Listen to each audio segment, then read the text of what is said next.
যে বন্ধুরা, আজকে আপনাদের জন্য নিয়ে এলাম অস্থির কিছু বিনোদন, যা দেখলে আপনাদের হাসি পাবে।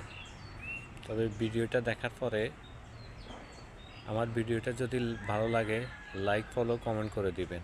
তো ভিডিওটা দেখেন আপনারা।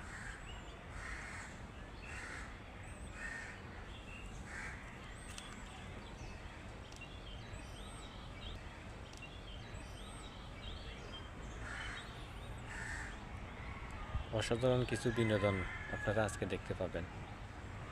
বিনোদনটা যদি ভালো লাগে তাহলে আমার ভিডিওটা শেয়ার করে দিবেন, কমেন্ট করবেন। শেয়ার আর কমেন্টের উপর ভিত্তি করে আরও নতুন নতুন কিছু ভিডিও দিব, যা আপনাদেরকে বিনোদন দিয়ে থাকবে।